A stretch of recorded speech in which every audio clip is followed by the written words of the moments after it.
Hi hello beautiful souls. நான் எனது வாழ்க்கை அழகாக சூப்பராக செம்மையாக ஹாப்பியாக ஒவ்வொரு நாளும் கடவுள் கொடுத்த அற்புதமான வாழ்க்கையை குடும்பத்தாரோடு சேர்ந்து சூப்பராக வாழ்ந்துட்டுருக்கேன் அப்படிங்கிற பதிவை நீங்கள் நின்றுட்டு இருக்கும்போதும் யோசிச்சுட்டு இருக்கும்போதும் ஏதாவது வேலை பார்த்துட்டு இருக்கும்போதும் சொல்லிட்டு வாங்க. இது சொல்லவே உங்கள் லைஃப் வந்து வேறு லெவலாக மாறும். இங்கே எல்லாமே வந்து நம்ம நினைக்கிற விஷயம் தாங்க நடக்குது. அதனால் நல்ல எண்ணங்களை போடுங்க, தேவையில்லாத எண்ணங்களை போட்டு முடிஞ்ச விஷயங்களை யோசிக்காதீங்க. இப்போ வந்து நம்ம என்ன பண்ணலாம் அப்படின்னா, டைரெக்டாக நம்ம இன்றைக்கி வந்து ஆஞ்சநேயர் அப்பாவோட ஒரு பவர்ஃபுல்லான மெசேஜ் இன்றைக்கி எடுக்க போகிறோம். இன்றைக்கி வந்து கொஞ்சம் வந்து கஷ்டமாக தாங்க இருந்தது. நேபாளத்தில் ஒரு திடீர்னு ஒரு பனிப்பாறை உடஞ்சி வெள்ளம் ஏற்பட்டு நிறைய மக்கள் வந்து பாதிப்புக்குள்ளாயிருக்காங்க. ரொம்ப கஷ்டமாக இருக்குங்க. அவங்க உயிருக்கு பயந்து அவங்க மரண பயத்தை எதிர்கொள்ள முடியாமல் ஓடுறாங்க பாருங்கள். அதெல்லாம் குழந்தைங்க எல்லாம் எத்தனை பேர் மாட்டிக்கிட்டாங்க. இயற்கை வந்து அவ்வளோ பெரிய சக்திங்க. இது எதை வந்து உணர்த்துது அப்படின்னா, நமக்கெல்லாம் வந்து கஷ்டம் ரொம்ப பெருசாக தெரியுதுங்கள. கடவுளுக்கு அதெல்லாம் ரொம்ப சின்னது. அவருக்கு இந்த வெள்ளம்லாம் கூட ரொம்ப சின்ன ஒரு விஷயந்தான். அப்போது இந்த பிரச்சனை நமக்கு ஏற்படுற அந்த பிரச்சனையை அவர் வந்து சீக்கிரம் சார்ட் அவுட் பண்ணிடுவார். ஒரு நிமிஷம் ஆகாது.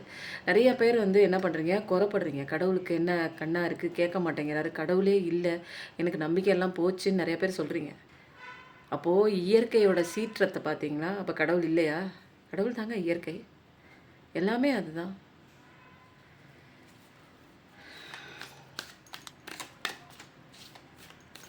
கடவுளை நம்புங்க. அவங்க ஒருத்தங்க தான். ஏஞ்சல்ஸு கடவுள் தான் நம்மளை காப்பாற்றுற ஒரே சக்தி இந்த உலகத்தில். மிச்சவங்க எல்லாமே நம்ப வச்சு ஏமாத்துறாங்க. நாடகம் தான் எல்லாம். இங்கே நம்மளை காப்பாற்றுறதே, நம்மளை சந்தோஷமாக இருக்கணுங்கிறதுக்காக போராடுறதே அவங்க ஒருத்தவங்க தான். அவங்க மேலேயும் பழிய போட்டுறோம். 1 2 கடவுள் தாங்க நமக்கு ஸ்ட்ரென்த்து. அவர் தாங்க எல்லாமே. அவர் இல்லைன்னா இன்னைக்கு ஒரு காலத்தில் நான் கடவுளே இல்லைன்னு சொன்னவ தான். இன்றைக்கி நான் தான் கடவுள் இருக்காரு அப்படின்னு நான் சொல்கிறேன். நான் தான் கடவுள்னு சொல்கிறவங்கள தயவு செஞ்சு யாரும் நம்பாதீங்க. கடவுளுங்கிறவர் எல்லாத்துக்கும் அப்பாற்பட்ட ஒரு சக்தி. அதுக்கு வந்து பேர் கிடையாது, மதம் கிடையாது, உணர்வு மட்டும்தான். அந்த கடவுளை பொறுத்த வரைக்கும் நம்ம எல்லாரையும் காப்பாற்றணும். நம்ம எல்லாருக்கும் வாழ்க்கை பாடம் வந்து கற்றுக்கணும். அதுக்கு தான் வந்திருக்கோம். ஸோ அதனால தான் இந்த பெயினில் வந்து மாட்டிட்டு ஏன் என்னை காப்பாற்றல கடவுள் அப்படின்னா நிறைய விஷயங்கள் வந்து பாடமாக கற்றுக்க வேண்டியது இருக்குது. நமக்கு தெரியாது இந்த வெள்ளம் வர்றதுக்கு பின்னாடி என்ன ரீசன் இருக்குதுன்னு நமக்கு தெரியாது. ஆனால் கடவுளுக்கு தெரியும் ஏன் இது வந்துச்சு. நிறைய வருடங்களுக்கு முன்னாடி ஒரு படம் தசாவதாரம் நினைக்கிறேன். அதில் கல்கி அவதாரத்தில் ஒரு சீன் வரும் தெரியுங்களா? அந்த சீனில் அப்படியே வெள்ளம் பெருக்கெடுத்து அநீதி அதர்மம் நிறைய தலை தூக்கும்போது கடவுள் வந்து கல்கி அவதாரம் எடுத்து இந்த உலகத்து மக்களை வந்து அந்த கெட்ட விஷயத்துலேருந்து பேரழிவுலேருந்து காப்பாற்றுவாங்க. நிறைய அழிவுகளும் ஏற்படும் அப்படின்லாம் சொன்னாங்க. இது கலிகாலம்தான். அதனால தான் நிறைய லைட் ஒர்க்கர்ஸ் வந்து நிறைய பேர் வந்து கடவுளே இல்லை அப்படின்னு போனால் கூட லைட் ஒர்க்கர்ஸ் நிறைய முளைக்கிறாங்க. எவ்வளோக்கு எவ்வளோ கெட்ட மனிதர்கள், இந்த ஈவில் மேஜிக்கு, பிளாக் மேஜிக்கு நம்மளை அழிக்கிறவங்க நம்மளை சுற்றி இருந்தால் கூட கடவுள் வந்து நிறைய பாடங்களை கற்றுக் கொடுத்து, நீ யாருங்கிற தெளிவை கொடுத்து, நீ தாயா கடவுள், எந்திரி, எல்லாத்துக்கிட்டையும் போய் சொல்லு, வாழ்க்கை நடக்கிற பாடம் எதுக்கு நடக்குது, ஏன் கஷ்டம் வருது, இந்த கஷ்டம் இல்லாமல் எப்படி வாழ்கிறது, உலகம் எப்படி இயங்குது, நீ யார், உனக்குள்ளே என்ன பவர் இருக்குது, எல்லாத்தையும் தெரிய வைக்கிறாங்க. இந்த சுச்சுவேஷனில் வந்து நிற்கிறோம்.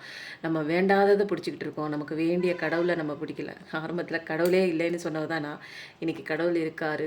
அது பெயரில் அடக்க முடியாது. ஆஞ்சநேயர், பிள்ளையார், சிவன், முருகன், அதுக்கப்புறம் ஜீசஸ், அல்லா அப்படின்னு பெயரில் அடக்க முடியாது. பெயர்லாம் வைக்கவே முடியாது. அவருக்கு வந்து பெயரற்ற தன்மை தான் அவர் அப்படியே ஒளிங்க. அவர் அப்படியே பவர், அவர் அப்படியே வெளிச்சம், அவர் அப்படியே ஸ்ட்ரென்த்து. அந்த கடவுளோட அந்த தன்மைகள், கேரக்டர் இருக்குது பாருங்கள், அதை அப்படியே நம்மளால் உணர மட்டும்தாங்க முடியும். ஏஞ்சல்ஸ் மூலமாக நமக்கு எவ்வளோ ப்ரொடெக்ஷன் தெரியுங்களா? நம்மளை பாதுகாக்கணும். எப்போயாவது கடவுள் கண் அசந்துட்டார்னா அந்த நேரத்துலையும் நமக்கு பாதுகாக்கிறதுக்கு நமக்கு வீட்டில் செக்யூரிட்டி வச்ச மாதிரி நம்ம பிறக்கிற அங்கேருந்து வந்த இடத்துலேருந்து, எங்கே கடவுள்கிட்டேருந்து வந்த இடத்துலேருந்து, அங்கேருந்து வர்ற இடத்துலேருந்தே நமக்கு ஏஞ்சல்ஸை கொடுத்து கீழே இறக்கி விட்டுருக்காங்க. ஆனால் நம்மக்கிட்ட இருக்கிற அந்த ஏஞ்சல்ஸ் நான் ரொம்ப நாளாக வந்து தேடிட்டே இருந்தாங்க. என்னை யாரோ காப்பாற்றுறாங்க, என்னை யாரோ காப்பாற்றுறாங்க, யாருன்னு தெரியல. ஜீசஸா, அல்லாவான்னு பைபிள்லாம் படிச்சிருக்கேன் நான். தலையெல்லாம் முக்காடு போட்டு, மண்டி போட்டுலாம் வந்து நான் ப்ரேயர் பண்ணியிருக்கேன். எங்கே இருக்குது கடவுள்? யாருன்னு தெரியலையே, என்னை யார் காப்பாற்றுறது தெரியலையே அப்படின்னு சொல்லிட்டு பயங்கரமான பெரிய பெரிய மேசிவான ஒரு ஆக்சிடெண்ட்லேருந்துலாம் நிறைய காப்பாற்றிருக்கேன். ஒன்றுமே இருக்காதுங்க, ஆக்சிடெண்ட்டு தான் பெருசாக இருக்கும். பட் ஆனால் அப்படியே அந்த ஆக்சிடெண்ட் இப்படியே தலைக்கு வந்து தலைப்பாயோட போகும், இப்படியே பட்டும் படாமல் போயிருங்க. ஒரு வலி கூட இருக்காது, ஒரு இது கூட இருக்காது. அந்த மாதிரிலாம் என்னை காப்பாற்றிருக்கு. யாராவது காப்பாற்றுறது என்னான்னு தெரியலையே அப்படின்ட்டு திரும்பவும் நான் வாழ்க்கைக்குள்ளே தான் போராடிட்டு இருந்தேன், மனுஷங்களோட போராடிட்டு இருந்தேன். என்னை காப்பாற்றினது யாருன்னு அந்த சைடு நான் போவே இல்லை. என்னடா யாரும் காப்பாற்றுறாங்க, அந்த பக்கம் போகல நான். ஐயோ திட்டுறாங்களே, ஐயோ அடிக்கிறாங்களே, ஐயோ வந்து என்னை புரிஞ்சிக்க மாட்டாங்க, ஏன்டா இப்படி வாழ்க்கை இருக்குன்னு சுற்றி உள்ளவங்கள தான் குறை சொல்லிட்டு இருந்தேன். பட் அவங்களாம் தான் என்னை வந்து புஷ் பண்ணி நான் யாருங்கிறத தெரிய வைக்கிறதுக்கு நிறைய விஷயங்கள் வந்து அவங்க தான் ஹெல்ப் பண்ணியிருக்காங்க. நான் சந்தித்த நபர்கள், எனக்கு கிடைச்ச பெயின், எனக்கு கிடைச்ச பாடங்கள். அதனால் எல்லோரும் இப்போ கஷ்டத்தில் இருக்கீங்க அப்படின்னா ரொம்ப உடஞ்சி போயிடாதீங்க. நீங்கள் யாருங்கிறத ஃபஸ்ட்டு நீங்கள் தெரிஞ்சுக்கோங்க. எதனால இந்த விஷயம் வருது, ஏதோ ஒரு விஷயம் வந்து நமக்கு பெயினாக இருக்குன்னா இங்கே ஏதோ ஒரு பாடம் இங்கே இருக்குது. நான் படிக்காமல் திரும்ப திரும்ப அதை ஸ்கிப் பண்ணி ஒவ்வொரு ஸ்டேஜுக்கு போகும்போது திரும்ப திரும்ப அந்த பாடம் தான் எனக்கு அடிக்கும். அப்போது நிதானமாக நமக்குள்ளே என்ன நடக்குது, மெடிடேஷன் மூலமாக நீங்கள் யாருன்னு நிறைய விஷயம் கண்டுபிடிச்சி உங்களுக்குள்ளே தான் சொல்யூஷன் இருக்குது. நான் சொல்லுவேன், நிறைய இடங்களில் சொல்லுவாங்க, அங்கே அதை பண்ணுறேன் இதை பண்ணுறேன். நான் சொல்லுவேன், உங்களுக்குள்ளே தாங்க ஆன்சர் இருக்குது. உங்களுக்குள்ளே நிறைய விஷயங்கள் நீங்களே கண்டுபிடிக்கலாம் அப்படின்னு சொல்லுவேன். ஓகேங்க. இன்றைக்கி அவங்களுக்காக நேபாள மக்கள் வந்து அவங்களுடைய உயிர் வந்து காப்பாற்றப்படணும் அப்படின்னு கடவுள்கிட்ட வேண்டிக்கும். நான் உடனே அந்த விஷயம் பார்த்த உடனே ஆர்கேஞ்சல் மைக்கேல் கிட்ட நான் தேங்க்யூ சொல்லிவிட்டு அவங்கள பார்த்துக்கோங்க நீங்கள். ஏன்னா பெரிய பெரிய விஷயங்களை பாதுகாக்கிறது, நாட்டை பாதுகாக்கிறது, மக்களை பாதுகாக்கிறது, அதெல்லாம் வந்து கூப்பிடாமலே இது வந்து SOS ஏஞ்சலும் ஓடி போவாங்க அவங்கள காப்பாற்றுறதுக்கு. அதே மாதிரி வந்து ஆர்கேஞ்சல் மைக்கேல் ப்ரொட்டெக்ஷன் கொடுப்பார், பயங்கர ப்ரொட்டெக்ஷன். அப்போது அவங்கள தான் வேண்டிக்கிட்டேன் நான். SOS ஏஞ்சலும் வந்து வேண்டிக்கிட்டேன் நான். அவங்களும் வந்து போய் அவங்கள காப்பாற்றணும். எவ்வளோ பேர் அழிஞ்சிருக்காங்கன்னு தெரில. காசு பணம் இதுதான் பெருசு, அதுதான் பெருசு, நான் தான் பெரியவன், நீ தான் பெரியவன்னாங்க. இன்றைக்கி ஒரு வெள்ளம் வந்து அடிச்சுட்டு போய் வீடே இல்லாமல் போச்சு, நிலமே இல்லாமல் அது ஒரு 10 அடிக்கு மேலே வந்து சேறு மண் போட்டுருச்சுங்களாம். அந்த நிலத்து மேலே, என்னோடய நிலம்னு சொல்லிகிட்டு இருந்த அந்த நிலத்து மேலே சேறு மண் போட்டு கிடக்கு. இப்போ நிலமே இல்லை, வீடும் இல்லை, சேர்த்து வச்ச காசும் இல்லை, எல்லாம் அடிச்சு போச்சு. சிலிண்டர் பறக்குது, வீட்டில் உள்ள அத்தனை ஜாமானும் ஆற்றுல அப்படியே ஓடுது. அப்போது இதுதாங்க வாழ்க்கை, ஒரு நிலையற்ற தன்மை தான் வாழ்க்கை. புரியுதுங்களா? அப்புறம் இன்னொரு விஷயம் சொல்கிறேன். நம்ம வாழ்க்கை வந்து எதோட கனெக்ட் பண்ணலாம் நல்லா வந்து கேட்டுக்கோங்க. இது ரொம்ப பேசிக்குங்க. எடுத்தோடனே கார்டு எடுத்து பதில் சொல்கிறதுல எனக்கெல்லாம் வந்து இஷ்டமே இல்லைங்க. ஏன்னா நீங்கள் கவலையில் இருக்கீங்க, கஷ்டத்தில் இருக்கீங்க. பொழுதனைக்கும் கார்டை எடுத்து நீ உங்கள் வீட்டில் அப்படி ஓடி போயிட்டாங்க, உன்னை ஒருத்தவங்க ஏமாற்றிட்டாங்க, இதே தான் வந்து சொல்ல போகிறோம். ஏன்னா அந்த எனர்ஜியில் உள்ள பீப்புள் தான் பார்த்துட்ருக்கீங்க. அப்போது சரியாகும் அப்படிங்கிற ஒரு விஷயமும் இதில் கனெக்ட் ஆகும். ஆனால் நம்ம எப்படி லைஃப்பை கொண்டு போகணும் அப்படிங்கிற ஒரு விஷயம் தாங்க. இன்னும் நிறைய பேர் போடுறாங்கங்க, உங்கள் பார்ட்னர் வருவாங்க, ஓடிட்டாங்க, வருவாங்க, ஏமாற்றிட்டாங்க, எல்லாமே உண்மை தான். அதே தான் நானும் போடுறேன். ஆனால் அதுலேருந்து வெளியில் வரணுங்கிற அடுத்த ஸ்டெப்பு வந்து யாரும் வந்து சொல்லிக் கொடுக்கறது இல்லைங்க. எனக்கும் யாரும் சொல்லிக் கொடுக்கல. எனக்கு உள்ளே பூந்து என்னை கடவுள் நிறைய அந்த ஒரு ஒளி ரூபத்தில் எனக்கு நிறைய கற்றுக் கொடுத்தாரு. ஸோ அதனால் நான் ஒரு லைட் ஒர்க்கராக இருந்து நான் பண்ணுறேன். அவ்வளோதான். கடவுள் கொடுத்த பணி நான் உங்களுக்கு சொல்லிக் கொடுக்குறேன். எத்தனை பேர் காதில் வாங்கிக்கிறீங்களோ வாங்கிக்கோங்க, இல்லைன்னா நீங்கள் ஸ்கிப் பண்ணிவிட்டு எனர்ஜி ரீடிங்குள்ளே பாருங்கள். அதை தள்ளி விட்டுட்டு பார்த்துக்கோங்க. ஓகேங்களா? நிறைய பேர் வந்து நிறைய விஷயங்களை இங்கே பேசிகிட்டே இருக்கீங்க கார்டு எடுக்காமன்னா. இது வந்து என்னோடய சேனல் வந்து ஃபஸ்ட்லேருந்து இப்போ வரைக்கும் பார்க்குறவங்களுக்கு தெரியும். நிறைய பேர் எப்படி தப்பிச்சு வெளியில் வந்திருக்காங்க, சாக போகிற நிலையிலேருந்து வாழ்க்கையே வேணான்னு மனசு உடஞ்சி ஓரமாக நின்னவங்களெல்லாம் நான் ஓட வச்சுருக்கேன். ஓடு உட்காராத, ஓரமாக உட்காராத, ஓடு. வாழ்க்கை பயணங்கிறது ஓடிக்கிட்டே இருக்கணும். நீ பாட்டுக்கு மூலையில் உட்கார, அதை அடிச்சிச்சு, இது திட்டுனுச்சு, அது விட்டு போச்சு, அது இழந்துச்சு, காசு இல்லாமல் போச்சு, என்ன அவன் சொல்லிட்டான், இவன் சொல்லிட்டான், இப்படி இருக்காங்க அப்படி இருக்காங்கன்னு அடுத்தவனை குறை சொல்லிட்டு ஓரமாக உட்காராத, இங்கிட்டு வா, ஓடு, உன் பாதையில் ஓடிக்கிட்டே இரு. எது வருதோ அது பாட்டுக்கு வந்தால் வருது, வராட்டி போகுது, அதை பற்றிலாம் கவலை இல்லை, நீ பாட்டுக்கு உன் வேலையை பாருன்னு தட்டி விட்டுச்சுங்க. தட்டி எழுப்புனுச்சு, அவங்களோட ஆன்மாவை தட்டி எழுப்புனுச்சு என்னோடய வார்த்தைகள்லாம். அதனால கேட்குறவங்க கேளுங்க. இதில் வந்து நம்ம வாழ்க்கையை எதோட கம்பேர் பண்ணணும், கனெக்ட் பண்ணணும் அப்படின்னா, தண்டவாளம் மாதிரிங்க. நம்ம யார் அப்படின்னா ரயில் தண்டவாளம் தான் நம்ம. அந்த ட்ரெயின் தான் வாழ்க்கை. அந்த வாழ்க்கையில் வந்து நிறைய பேர் வந்து ஏறுவாங்க, அதாவது ட்ரெயினில் நிறைய பேர் ஏறுவாங்க, அப்புறம் அவங்க டெஸ்டினேஷன் வரும்போது இறங்குவாங்க. தண்டவாளம் வந்து ஐயோ நீ ஏறினியே, ஐயோ இறங்கிட்டியே, எனக்கு ரொம்ப உன்னை பிடிக்கும். அவங்கவுங்க ஏறுவாங்க, எந்த சுச்சுவேஷன் வரைக்கும் போகணுமோ, எந்த டெஸ்டினேஷன் வரைக்கும் போகணுமோ அது வரைக்கும் வருவாங்க, அதுக்கப்புறம் இறங்கிடுவாங்க. அப்போது தண்டவாளம் மாதிரி நம்ம வாழ்க்கை பயணம் எப்படி இருக்கணும் அப்படின்னா, போயிட்டே இருக்கணும். எது வந்தாலும், எது ஸ்டக் பண்ணாலும், எந்த வேதனை வந்தாலும், நான் என்னோடய வாழ்க்கையை வாழ வந்திருக்கேன். இருந்தாலும் சரி அவங்க கூட வாழுவோம், இல்லைனாலும் சரி அப்படியே போவோம். அவ்வளோதான். டேக் இட் ஈஸி தான். இதில் எதுலேயுமே ஸ்டக் ஆகக்கூடாது. ஐயோ வந்தது போச்சே போச்சேன்னு அழுதுட்டுலாம் என்றைக்கும் தண்டவாளம் இருக்காது. ட்ரெயின் மாதிரி வாழ்க்கையில் யார் வந்தாலும் ஓகே. விட்டு விலகி போகிறாங்களா, ஓகே டாட்டா பை பை, ரொம்ப நன்றி, நிறையா லெசன் சொல்லி கொடுத்துட்டு போனீங்க, ரொம்ப நன்றின்னு கையெடுத்து கும்பிட்டுட்டு. ஏன்னா நல்ல விஷயம் வரும்போது நம்ம லெசன் கற்றுக்க மாட்டோம். ஒரு நல்ல பர்சன் வந்து ட்ரெயினில் ஏறும்போது ஏதோ ஒரு விஷயம் வந்து ஒருத்தவங்க வந்து மற்றவங்க சொல்லிக் கொடுக்காத ஒரு விஷயத்த வந்து சொல்லிக் கொடுக்கும்போது தான் நமக்கு அங்கே பாடமே கற்றுக்குறோம். புரியுதுங்களா? நம்ம நினைக்கிற ஒரு விஷயம் வந்து பேசுகிற ஒரு மனுஷங்க வந்து நம்ம கூட ட்ராவல் பண்ணும்போது அதில் பெருசாக எந்த விதமான ஒரு கனெக்டிவிட்டியும் இருக்காது. எந்த விதமான லெசனும் அங்கே கற்றுக்க முடியாது. ஆனால் நம்ம நினச்சதுக்கு மாறா ஒரு மனுஷங்க இந்த ட்ரெயினில் வந்து ஏறும்போது அவங்க வந்துட்டு கொஞ்சம் காலம் ட்ராவல் பண்ணிவிட்டு அவங்க விட்டுட்டு போகும்போது கொடுக்குற பெயின் இருக்குது பாருங்கள், அதுதான் கொஞ்சம் வந்து கஷ்டமாக தான் இருக்கும். பட் ஆனால் நம்ம வாழ்க்கை தண்டவாளம் மாதிரி ஓடிக்கிட்டு தான் இருக்கும். நீ இந்த பக்கம் ஓடுறியா, நீ இறங்கி ஓடுறியா, நான் நேராக போகிறேன், என் பாதை நேராக போயிட்டுருக்கு. நீ ஏறுற இறங்குற, உன்னோட பாதை கிராஸ் ரோட் மாதிரி வருவ ஏறுவ உட்காருவ, கொஞ்ச நாள் கழித்து இறங்கிடுவேன். அதுக்காக நான் வந்து என் வாழ்க்கை எப்படின்னா போயிட்டே தான் இருக்கும் அப்படின்னு போக வேண்டியதாங்க. ஓகேங்களா? இந்த ஒரு சேனலான மெசேஜ் வந்து என்னமோ எனக்கு சொல்லி வந்திருக்கு. இன்றைக்கி நம்ம எந்த ஏஞ்சல் கூப்பிடலாம் அப்படின்னு பார்த்தா, என்னோடய இன்னொரு சேனலில் நான் சொல்லியிருந்தேன். கோல்டு ஸ்டட்டை வந்து கழட்டி வச்சுட்டு ஒரு ஃபங்க்ஷன் அட்டன் பண்ணிட்டு வந்தேன். திரும்ப எங்கேயோ ஆனால் பத்திரமா இருக்குன்னு தெரியும். ஆனால் என் கண்ணுக்கு அம்பிட மாட்டேங்குது. நான் என்ன பண்ணேன் அப்படின்னா, ரன்னர் ஏஞ்சல்ஸை கூப்பிட்டேன். அப்படியே ஓடி வந்து டக்குன்னு ஒரு 2 செகண்ட்ஸில் எனக்கு அந்த தோடு வச்ச இடம் வந்து கிடச்சிச்சு. நான் பொழுதுனிக்கே அந்த இடத்த தான் தேடினேன்னு வச்சுக்கோங்களேன். ஆனால் இவங்களை கூப்பிட்ட உடனே டக்குன்னு கிடச்சிச்சு. அதுக்கப்புறம் ஒரு டக்குனுங்க நல்லா தாங்க இருந்துச்சு.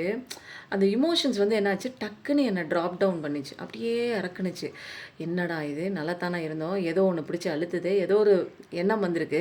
அந்த எண்ணம் வந்து என்னை அப்படியே ஃபால் பண்ணுது. என்னை வந்து சந்தோஷமாக இருக்க விடாமல் ஃபால் பண்ணுது. உடனே நான் யாரை கூப்பிட்டேன்னா, ஆர்கேஞ்சல் ரஃபேல் அவரை கூப்பிட்டேன். அவர் தான் பெரிய ஹீலர் ஆச்சு. அவரை கூப்பிட்டுட்டு தேங்க்யூ சொன்ன பாருங்க, உடனே வந்து எனர்ஜி ஷிஃப்ட் மாறுதுங்க, இமோஷன்ஸே மாறுது. அப்போது நீங்கள் வந்து என்ன பண்ணுங்கள், ஆர்கேஞ்சல் ரஃபேலை கூப்பிடுங்க. 2 பேரும் இன்றைக்கி சொல்லித்தரேன். அந்த சேனலில் சொல்லிக் கொடுத்தேன், இந்த சேனல்லையும் சொல்லிக் கொடுக்குறேன். ஆர்கேஞ்சல் ரஃபேலை கூப்பிடுங்க. அவங்க உங்களுக்கு ஹீலிங் கொடுப்பாங்க. ஆறா தழும்புகளாக காயங்கள் இருந்துச்சு அப்படின்னா அவங்க தான் உடம்புல எந்த வியாதியாக இருந்தாலும் அவர் பேரை சொல்லிவிட்டு நீங்கள் வந்து தடவி கொடுங்க, சரியாக போயிடும். நீங்கள் வந்துடுங்க, தேங்க்யூன்னு முதல்ல சொல்லுங்கள். எந்த ஏஞ்சல் வந்தாலும் நன்றி உணர்ச்சியோட தேங்க்யூ அப்படின்னு சொல்லுங்கள். அப்போ தான் அவங்க வேலை செய்வாங்கன்னு இல்லை, அவங்க வேலை செய்வாங்க. பட் நன்றி உணர்ச்சியோடு நம்ம இருக்கிறது ரொம்ப முக்கியம். ஓகேவா?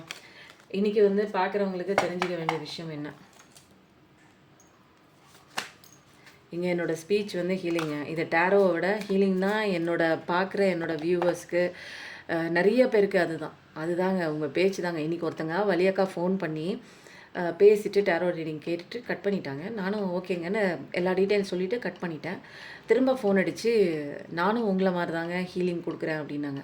ஓ அப்படிங்களா, உங்கள் சேனல் என்ன, யூடியூப்பில் என்னன்னு கேட்டேன். யூடியூப்லலாம் வரலங்க, ஆனால் உங்களை மாதிரி தாங்க நிறைய பேருக்கு வந்து என்னோடய பேச்சு எல்லாருக்கும் பிடிக்கும், நான் ஹீலிங் கொடுக்குறேன் அப்படின்னு சொல்லிட்டு. அப்படியா, ஓகேம்மான்னு சொன்னேன். அதுக்கப்புறம் அவங்க சொன்னாங்க, சத்தியமாக சொல்கிறேம்மா, உன்னோட பேச்சு உன்னோட குரல் வந்து அப்படியே எல்லா காயங்களையும் ஆற வைக்கிற மாதிரி இருக்குது, தொடர்ச்சியாக பண்ணுமா, கடவுளோட ஆசீர்வாதம் உனக்கு இருக்குது அப்படின்னு சொல்லிட்டு இது நாள் வரைக்கும் வந்து எனக்கு அப்படி ஒரு கமெண்ட்ஸ் வந்து ஃபோன் பண்ணி சொல்லலை. நிறைய பேர் சொல்லியிருக்காங்க, கமெண்ட்டில் போடுவாங்க. பட் ஃபோன் பண்ணி அம்மா நீங்கள் இந்த பணியை தொடரணும் அப்படின்னு சொல்லிட்டு அவங்க கேட்டாங்க. நிறைய பேர் கமெண்ட்டில் சொல்லுவாங்க. பட் ஃபோன் பண்ணி வச்சுட்டு திரும்ப கால் பண்ணி அவங்க வந்து இதை சொல்லவும் எனக்கு கடவுளே நேரில் வந்து எனக்கு ஒரு பாராட்டு கொடுத்த மாதிரி இருந்ததுங்க. நான் அதை எக்ஸ்பெக்ட் பண்ணவே இல்லை. பட் ஆனால் அவங்க திரும்ப ஃபோன் பண்ணி இதை சொல்லுவாங்கன்னு நான் எதிர்பார்க்கல. பட் அந்த இடத்துல வந்து ரொம்ப பெருசாக ஆஹா ஓஹோ நான் தான் பண்ணிட்டேங்கிற மாதிரிலாம் ஆடலை. எல்லாமே கடவுளுக்கு தேங்க்ஸ் சொன்னேன். இந்த ஒரு வார்த்தை நான் எதிர்பார்க்கவே இல்லை, இவங்க சொல்லுவாங்க அப்படின்னு. அப்போது மக்களுக்குள்ள அவங்களே வந்து சொல்லும்போது எனக்கு ரொம்ப சந்தோஷம். கடவுளே கொடுத்த அங்கீகாரமாக நான் நினைக்கிறேன். அப்பா,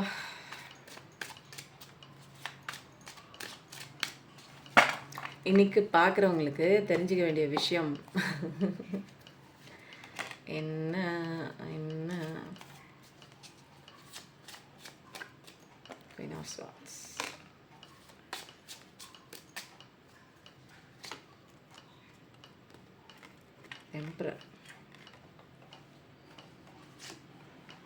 வாவ், சூப்பரு. ம், ம், ம், ம். ஸ்டார் தான். ம்.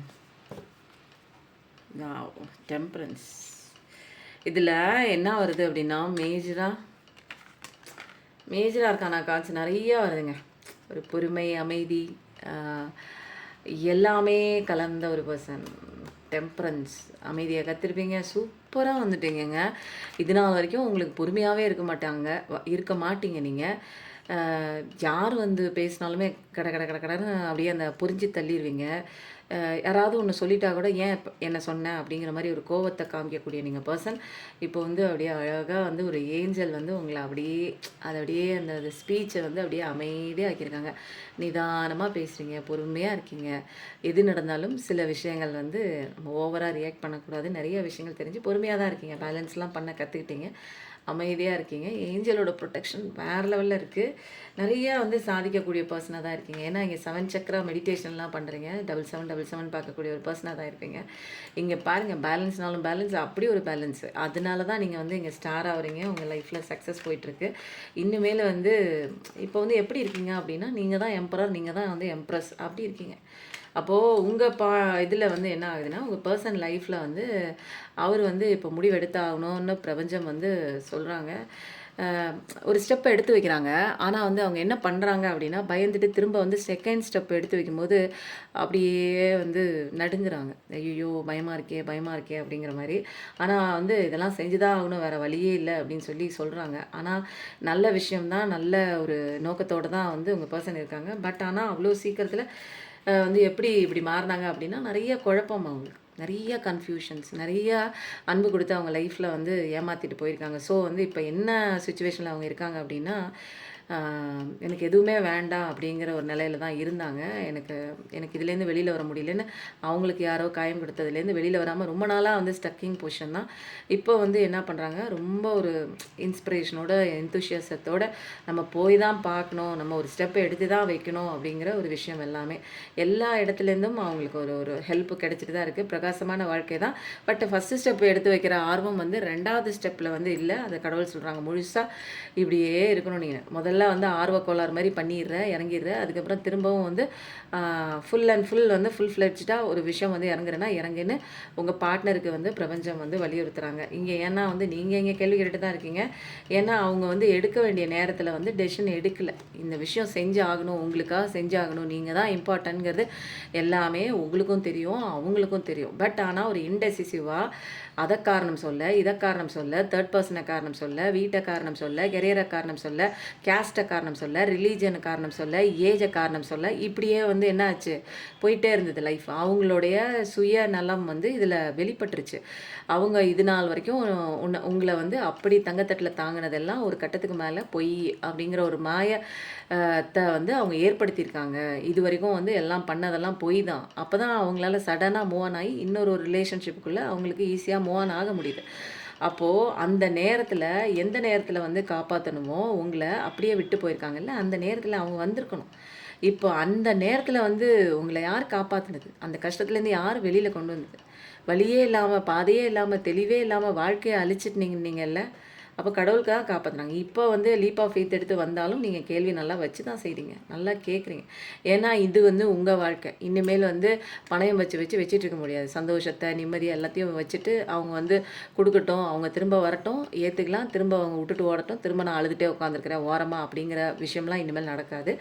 ஏன்னா இங்கே 100% வந்து நீங்கள் செல்ஃப் பவுண்ட்ரிஸ் போட்டிங்க, இமோஷனல் லெவலில் பவுண்ட்ரிஸ் எல்லாமே போட்டு பக்காவாக வச்சுருக்கீங்க. இனிமேல் வந்து உங்களுக்கு வந்து யார் உங்கள் லைஃபுக்குள்ளே, இவங்க மட்டும் இல்லை, வேறு எந்த ஒரு பர்சன் உங்கள் லைஃப்குள்ளே வரதா இருந்தாலும் க்ளீனாக வந்து நிறைய விஷயங்கள் வந்து பவுண்ட்ரி செட் பண்ணிக்கிங்க. அதெல்லாம் வந்து கிளாரிஃபை பண்ணி கிளியர் பண்ணி நம்பிக்கை அடைஞ்சதுக்கப்புறம் தான் அந்த உங்களுக்குள்ளே அந்த பவுண்ட்ரிஸ்க்குள்ளே வர முடியும். அது யாராக இருந்தாலுமே, அது உங்கள் பர்சனாக இருந்தாலுமே. ஏன்னா இந்த இடத்துல பெயின் அனுபவிச்சவங்க நீங்கள் தான். ஏன்னா இப்போதைக்கு நீங்கள் சந்தோஷமாக இருக்கீங்க, ஸ்டேபிளாக இருக்கீங்க, நல்லா சம்பாதிக்க ஆரம்பிச்சிருக்கீங்க. இப்போ நீங்கள் வாழ்கிற வாழ்க்கையில் நியாயமாக இருக்கீங்க, உங்களுக்கு நீங்கள் நியாயமாக இருக்கீங்க. இந்த பொசிஷனில் வந்து உங்ககிட்ட யாரும் பக்கத்தில் வந்து இல்லைன்னாலுமே, ஆனால் நீங்கள் தான் எல்லாமே இங்கே, நீங்கள் தான் சந்தோஷம், நீங்கள் தான் உலகம், நீங்கள் தான் இங்கே வந்து ஒரு கிங்கு. குயின் ரெண்டுமே நீங்கள் தான். அப்போது வந்து இனிமேல் வந்து யாரும் காயப்படுத்த முடியாது. ஏன்னா தெளிவான ஒரு மைண்ட் செட் இருக்குது உங்களுக்கு. முன்ன மாதிரி ஒரு லோ வைபிளில் ஒரு பர்சன் கிடையாது. நீங்கள் இப்போ ஹை வைபிளில் ஒரு கடவுள்கிட்ட ஒரு ஹையர் ஸ்பிரிட்ஸு கூட நீங்கள் கம்யூனிகேட் பண்ணக்கூடிய ஒரு பர்சன். நீங்கள் நிறையா டேலண்ட் இருக்குது உங்களுக்கு. அப்போது கடவுள்களே உங்களோட அந்த வைபு அதை பார்த்துட்டு அவங்க பக்கத்தில் வந்து நீங்கள் நிற்கிறீங்க. இப்போ நிறையா விஷயங்கள் தெளிவு கிடைக்கும். ரொம்ப இன்ட்யூட்டிவான ஒரு பர்சன் தான். ரொம்ப நாலேஜபிள் பர்சன் தான் நீங்கள். நிறையா வந்து சக்ராஸ் எல்லாம் மெடிடேஷன் பண்ணி நீங்கள் அப்படியே அழகாக அலைன் பண்ணி கொண்டு வரீங்க. ஒவ்வொரு சக்ராவும், ஒவ்வொரு ஸ்டார்ஸு, ஒவ்வொரு ஏஞ்சல்ஸு எல்லாம் இருந்து உங்களோட சக்ராஸ்லாம் கிளென்ஸ் பண்ணி ஹார்ட் சக்ராலாம் ஹீல் பண்ணி அப்படியே பக்காவாக இன்றைக்கி சக்ஸஸ் நோக்கி போகிறீங்க. இன்றைக்கி ராஜா மாதிரி நிற்கிறீங்க, ராணி மாதிரி நிற்கிறீங்க. உங்கள் பர்சன் எங்கள் கன்ஃபியூஷனில் வந்து இப்போ எதுவுமே வேணான்ட்டு தான் முடிவு பண்ணிட்டு போயிட்டு இருக்காங்க. ஏன்னா இன்டெசிசிவாக இருந்திருக்காங்க. ஆனால் கடவுள் ஒரு ஸ்டெப் எடுத்து உங்ககிட்ட வராங்க, பயத்தோடு தான் வராங்க. ஆனால் நீங்கள் எங்கே வச்சு செய்கிறீங்க. ஸோ வந்து ரொம்ப சூப்பராக இருக்குது. இந்த கார்டோட எனர்ஜி வந்து ரொம்ப பக்கவாக இருக்குது. சில பேர் டெவில் நேச்சராகவும் இருக்காங்க, அதை ஒன்றும் பண்ண முடியாது. சில பேர் வந்து அந்த மாதிரிலாம் இருந்து உங்களுக்கு வந்து டார்ச்சர் கொடுத்துருக்காங்க தான். 3 கார்டு வருது. ஸோ வந்து இப்போ வந்து உங்களை திரும்பி தான் பார்க்குறாங்க. இப்போ வந்து அவங்களோட லைஃப்பில் வந்து என்ன இருக்குது அப்படின்னா, நல்லதெல்லாம் ஒன்றும் சொல்லிக்கிற மாதிரிலாம் இல்லை. உங்களை அடிமைப்படுத்தியிருப்பாங்க, உங்களை வேதனைப்படுத்தியிருப்பாங்க, விட்டு கதற விட்டுட்டு ஆன்சரே சொல்லாமல் உங்ககிட்ட ஒரு மாதிரி, இன்னொருத்தங்க கிட்ட உங்ககிட்ட பழகிற மாதிரி, அதே மாதிரி இங்கேயும் நடிச்சிருப்பாங்க. என்னடா வாழ்க்கை அது, நம்ம உண்மையாக தானே லவ் பண்ணோம் அப்படிங்கிற மாதிரி நிறையா ரியலைசேஷன். இங்கே இப்படி தான் வாழ்க்கை, இங்கே மனுஷங்க இப்படி தான். இந்த வாழ்க்கை பாடம் வந்து நல்லாவே கற்றுருப்பீங்க. இங்கே வந்து என்னென்னா ஒரு அடிமை பிசாசு கையில் நிறைய பேர் மாட்டியிருக்கலாம். அது வந்து இங்கே நல்லா தெரியுது. அந்த அடிமை பிசாசு வந்து இப்போதைக்கு பற்றாக்குறையில் லேக்கிங் மைண்ட் செட்டில் அது எப்போ பார்த்தாலும் அது வந்து ஒட்டுண்ணி மாதிரி உங்களை விட்டால் அதால் வாழ முடியாது. அதனால் அந்த க்ரீப்பர்னு சொல்லுவாங்க தெரியுங்களா, அந்த குச்சியை பிடிச்சிக்கிட்டே படர்ந்து வர்ற செடி கொடிகள் அதே மாதிரி உங்களை பிடிச்சிக்கிட்டே உங்களுக்கு நல்லது செய்கிறேன் அப்படிங்கிற பேரில் படுகுழியை தோண்டி உங்களை புதைக்கிறதே அந்த ஒரு பர்சன் தான். அது இப்போ பற்றாக்குறை மைண்ட் செட்டில் தான் இருக்குது. அதுக்கிட்ட காசு இல்லை. பட் ஆனால் போனது வந்து திரும்ப உங்ககிட்ட வரலாமான்னு எட்டி எட்டி பார்க்குது. சில பேர் வந்து டெவில் எனர்ஜியில் இருக்காங்க, சில பேர் வந்து உண்மையான எனர்ஜியில் இருக்காங்க. யார் வரணும், யார் உங்களை விட்டு விலகணுங்கிறதெல்லாம் பிரபஞ்சத்தோட அவங்க எழுதி வச்சிருக்க கதை. ஆனால் வந்து கதை வந்து எப்பயுமே நமக்கு ஃபேவராக மாறும். நமக்கு எது நல்லதோ அதுதான் நம்ம கையில் கிடைக்கும். அதுக்கு வந்து நம்ம என்ன பண்ணோம் அப்படின்னா சரண்டர் மோடுக்கு வந்துடும். ஓகேங்களா? இப்போ வந்து என்ன பண்ணலாம் அப்படின்னா, சப்போர்ட்டிவாக சில கார்ட்ஸ் எடுத்துலாம். ஏன்னா கிளாரிட்டியாக நமக்கு வந்து எனர்ஜி கார்டு வந்துருச்சு. சப்போர்ட்டிவாக என்ன கார்டு வந்து கடவுள் சொல்கிறாங்க அப்படிங்கிறத பார்ப்போம்.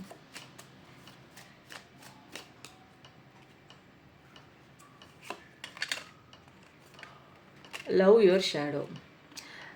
எப்பயுமேங்க நமக்குள்ளே இருக்கிற நல்லதையும் சரி கெட்டதையும் சரி எது இருந்தாலுமே எனக்குள்ளே நல்ல விஷயமும் இருக்கும், ஃப்ளாஸும் இருக்கும், குட் திங்ஸும் இருக்கும், பேட் திங்ஸும் இருக்கும். நான் அதை அப்படியே ஏற்றுக்கிறேன். புரியுதுங்களா? நான் எதுக்காகவும் நான் வெக்கப்படணுங்கிற அவசியம் இல்லை.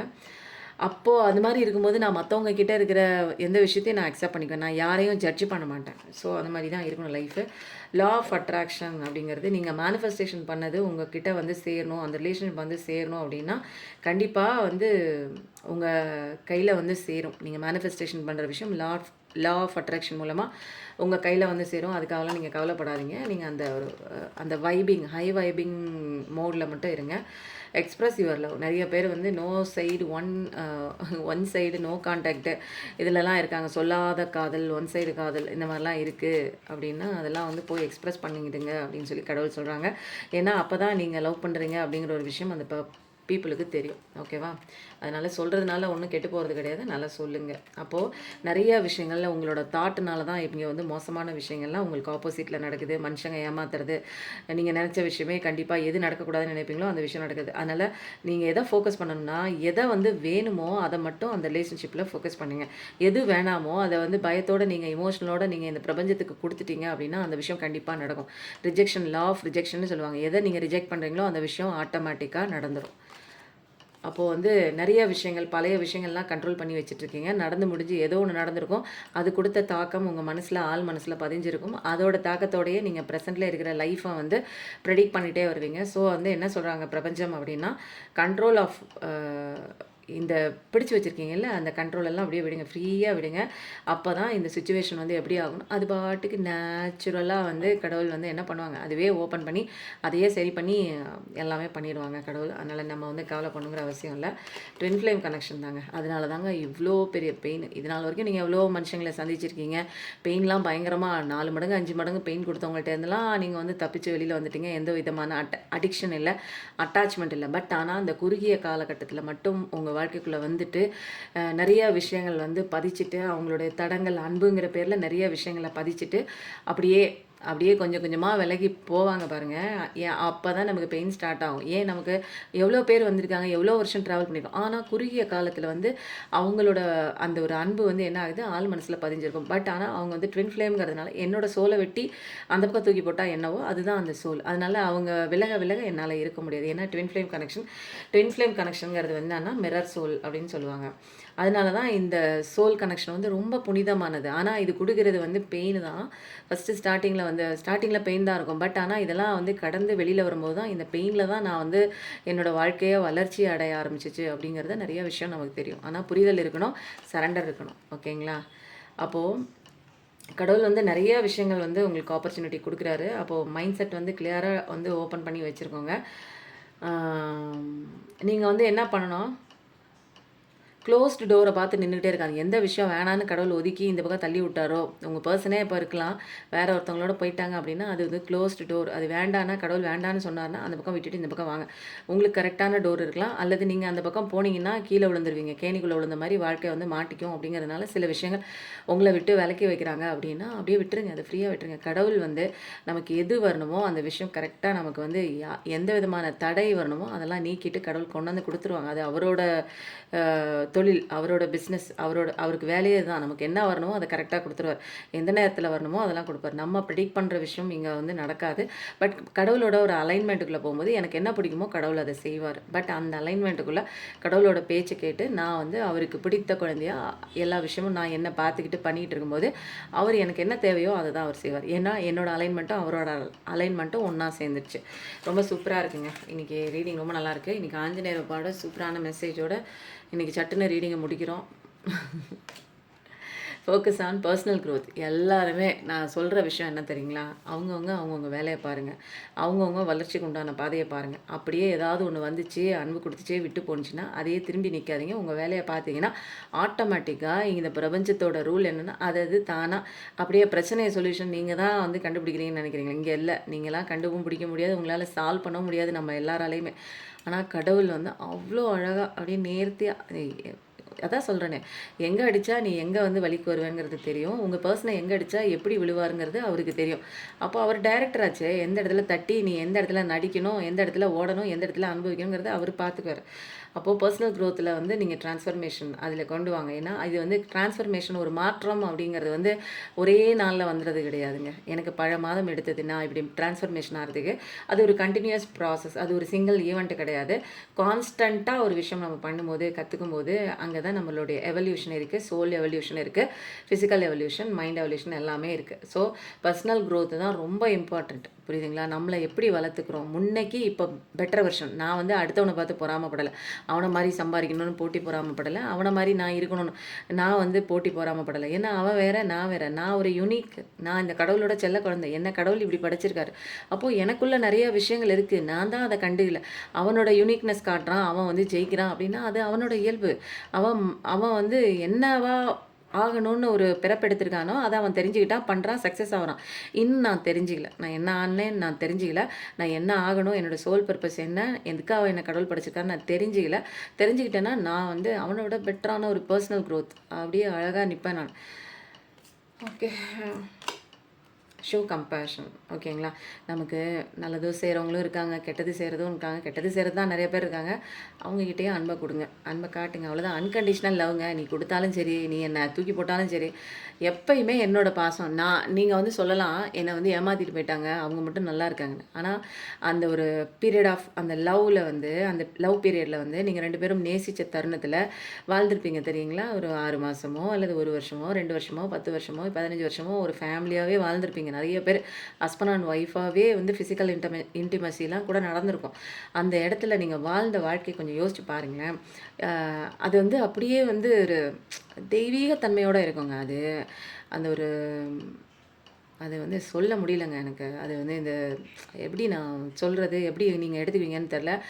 அந்த ஒரு விஷயம்லாம் வந்து ஆழமான ஒரு புரிதலுங்க. அது உங்கள் 2 பேருக்கு மட்டும்தான் தெரியும். இது வந்து எவ்வளோ தூரத்துக்கு வந்து இந்த காதல் ஆழமானது, எவ்வளோ வந்து இவங்களுக்காக நீங்கள் இறங்கி போயிருப்பீங்க, உங்களுக்காக அவங்க இறங்கி போயிருப்பாங்க. இதெல்லாம் வந்து வார்த்தைகளால் வெளியில் உள்ளவங்களுக்குலாம் சொல்லவே முடியாது. சொல்லிட்டு போயிடுவாங்கங்க. இவங்க தானே ஏமாற்றிட்டாங்களா, விட்டு போப்பா அவங்க கிடைக்கிறாங்க. ஆனால் உங்களால் அந்த விஷயத்தை விட்டு வெளியில் வர முடியாது. ஆனால் இதெல்லாம் தாண்டி நீங்கள் வெளியில் வர்றதாங்க உங்கள் பவரே இருக்குது. அப்போது மனுஷங்க இப்படி தான் இருப்பாங்க. புரியுதுங்களா? ஆனால் அந்த இடத்துல நீங்கள் யோசிச்சு பாருங்கள். உங்கள் பர்சன் உங்களை விட்டுட்டு ஏமாற்றிட்டு போயிருக்காங்க. பட் ஆனால் நீங்கள் யோசிச்சு பாருங்கள். நீங்கள் என்ன பண்ணீங்க? நீங்களும் நடிச்சிங்களா? அவங்க நல்லா இருக்கக்கூடாது அப்படின்னு நம்ம நினைக்கிறோமே, அப்போது நம்மளும் நடிச்சிருக்கோமா? நம்ம உண்மையாக நேசித்தவங்க நல்லா இருக்கக்கூடாதுன்னு நம்ம நினைப்போமா? நல்லா இருக்கட்டும், என்னவோ பண்ணிட்டாங்க, தெரிஞ்சோ தெரியாமலோ பண்ணிட்டாங்க. நான் உண்மையாக லவ் பண்ணேன் தான். அவங்க வந்து பண்ணேன்னு சொன்னாங்க, இப்போ வந்து பண்ணலைன்னு சொல்கிறாங்க. இது என்ன உண்மைன்னு எனக்கு தெரில. அன்றைக்கி நீ தான் வந்து கடவுள், நீ தான் உலகம், நீ இல்லைன்னா செத்துருவேன்னாங்க. இன்றைக்கி என்னை விட்டுட்டு நீ செத்தாலும் பரவாயில்ல போ, எனக்கு என் வாழ்க்கை தான் முக்கியம்னு சொல்லி போகிறாங்க. அதே வாய் தான் அன்றைக்கி பேசினுச்சு, அதே வாய் தான் இன்றைக்கி பேசுது. அப்போ எது உண்மைன்னு தெரில. பட் ஆனால் நான் அந்த வாழ்ந்த வாழ்க்கை இருக்குது பாருங்கள். நம்ம வாழ்ந்த வாழ்க்கை, அந்த பீரியட் ஆஃப் டைம் வந்து ஒரு எவர்கிரீனுங்க, மறக்கவே முடியாது. காலங்கள் எவ்வளோ மாற்றத்தை கொடுத்தாலும், எவ்வளோ இயர்ஸ் தள்ளி போனாலும், அந்த ஒரு ட்வின் ஃப்ளேம் கனெக்ஷன், அந்த விட்டு போன அந்த உறவு வந்து ஒரு மனசில் ஒரு ஓரத்தில் தான் இருக்கும். எவ்வளோ கடந்து நீங்கள் வந்தாலுமே அது ஒரு, ஏன்னா அது ஒரு ட்வின் ஃப்ளேம் கனெக்ஷன். அந்த ஒரு கனெக்ஷன் இல்லைன்னா நம்ம வந்து யாருன்னே நமக்கு தெரியாது. பெயின் வரும் நமக்கு. பெயின் வந்து வெளியில் வர முடியாமல் அப்படியே துடிச்சு போய் இனிமேல் எனக்கு எதுவுமே வேணாம் கடவுளே நீ தான் அப்படின்னு ஒரு ஸ்டேஜுக்குள்ளே வந்து அதுக்கப்புறம் நமக்குள்ளே போகும்போது தான் என்னடா இது புது உலகமாக இருக்கே, இங்கே நல்லா சந்தோஷமாக இருக்கே, எனக்குள்ளே எவ்வளோ சந்தோஷம் இருக்கா, நான் யாரையும் நம்ப தேவையில்லையா, அப்போது நான் அன்கண்டிஷ்னல் லவ் எல்லாருக்கும் கொடுக்கலாம். அப்போ தாங்க வந்து என்னோடய வளர்ச்சி கொஞ்சம் கொஞ்சமாக நிறையா என்னோடய சோல் பர்பஸ் தெரிய ஆரம்பிச்சிச்சு. எல்லாருக்குமே இது உண்டு, எனக்கு மட்டும் கிடையாது. நான் இங்கே எனக்கு மட்டும் ஸ்பெஷல் பர்சன், எனக்கு மட்டும் தனியாக கிளாஸ் எடுத்து இங்கே கொண்டு வந்து உட்கார வச்சுருக்காங்க. இல்லை, நானும் அடி வாங்கினேன், உங்களை மாதிரி பயங்கரமான அடியெல்லாம் வாங்கினேன். கேட்டேன்னா கேட்கல. அப்போது 2வது அடி சரியான அடி, இடி மாதிரி விழுந்துச்சு. அப்புறம் தான் வந்து மூச்சு திணறி போய், அப்பா எனக்கு எதுவும் வேணாம் கடவுளே, என்னை வந்து வாழவே நீ என்ன சொல்கிறியோ சொல்லு, நான் செய்கிறேன், எனக்கு எதுவுமே வேணாம். கடவுள்கிட்ட நான் கையெடுத்து கும்பிட்டு, எனக்கு எதுவுமே வேணாம், எனக்கு எந்த உறவும் வேணாம், எதுவுமே வேணாம், யாருமே வேணாம். எனக்கு நீ என்ன சொல்கிற, எனக்கு இந்த பெயினும் வேணாம், கத்திரிக்காயும் வேணாம், ஒன்றுமே வேணாம். என்ன வந்து ஒரு நிம்மதியாக சந்தோஷமாக நான் வந்து இருக்கணும்னா நான் என்ன பண்ணுறேன், நான் சம்பாதிக்கணும்னு கூட நான் வந்து கேட்டுக்கவே இல்லைங்க. எனக்கு நான் வந்து ஒரு இந்த மாதிரி பேசணும், நான் சம்பாதிக்கணும், நிறைய பேருக்கு ஹீல் கொடுக்கணும், இதெல்லாம் எனக்கா தெரியும். என்னோடய சோல் பர்பஸே ஃபஸ்ட்டு நான் யாருன்னே எனக்கு தெரில. எங்கேயோ லைஃப் வந்து துரத்திக்கிட்டே ஓடுது, எங்கிட்டாவது ஓடி போய் நிற்கலாமா, ஒரு நிழல் கிடைக்குமான்னு கடவுள்கிட்ட கேட்க போய் அவர் வந்து கொடுத்துருக்குற நிழல் பாருங்கள், எவ்வளோ பேருக்கு வந்து ஒரு ஹீலிங் கொடுக்குற ஒரு பெரிய ஆலமரம் மாதிரி என்னையே ஆக்கிட்டார். எனக்கு நிழல் கொடுன்னு நான் போய் கடவுள்கிட்ட கேட்க போய் இன்றைக்கி என்ன ஒரு நிழல் தரும் மரமாக, பெரிய ஒரு ஆலமரமாக, பெரிய ஒரு அரச மரமாக ஆக்கி அதில் வந்து நிறைய பேருக்கு வந்து என்னோடய ஸ்பீச் வந்து ஒரு ஒளி விளக்கு ஏற்றி வைக்குது, நல்ல ஒரு தெம்பு கொடுக்குது, ஒரு ரிலாக்ஸேஷன் கொடுக்குது, ஒரு அதுலேருந்து வெளியில் வரதுக்கு உண்டான ஒரு பாடத்தை கற்றுக் கொடுக்குது. அப்போ வந்து பாருங்கள், கடவுள் அவர் எழுதி வச்ச கதை அங்கே அவர் வந்து எங்கே டெஸ்ட் கொடுக்குறாரு பாருங்க. நான் கேட்கவே இல்லை. நீங்களாம் சொல்கிறீங்க எனக்கு அபண்டன்ஸ் வேணும், அது வேணும், இது வேணும். நான் எதுவுமே அபண்டன்ஸ்லாம் நான் கேட்கவே இல்லை. ஏன்னா எனக்கே தெரியாது நான் பண்ணிகிட்டு இருக்கிறதே சக்ஸஸ் ஆகுமானே எனக்கு தெரியாது. ஆனால் நான் பண்ண விஷயம் என்னென்னா சரண்டர் தான். கடவுள் ஒருத்தரை மட்டும்தான் நம்மளை செய்கிற விஷயத்த தொடர்ச்சியாக செஞ்சுட்டே இருந்தேன். எந்த விஷயம் வந்து நம்ம காயம் கொடுத்தாலும், நம்மளுக்கு சங்கடத்தை கொடுத்தாலும், ஏமாற்றிட்டு போனாலும் அந்த இடத்துல அழுகிறதெல்லாம் இல்லாமலாம் இருக்காது. அப்படின்னா பொய் சொல்கிறேன், நான் அழுதேன், நிற்க முடியல, மறக்க முடியல. ஆனால் கடவுளோட கையை பிடிச்சிட்டு கொஞ்சம் கொஞ்சமாக ஹீலிங் வந்து எனக்கு மேலே இருக்க ஏஞ்சல்ஸ் கொடுத்துருக்காங்க. எனக்கு அதெல்லாம் பேர் தெரியல, இப்போ தான் பேர் தெரியுது யார் யார் எனக்கு ஹீலிங் கொடுத்துருக்காங்க அப்படின்னு சொல்லிட்டு. உங்கள் எல்லாருக்குமே அதே கதை தாங்க.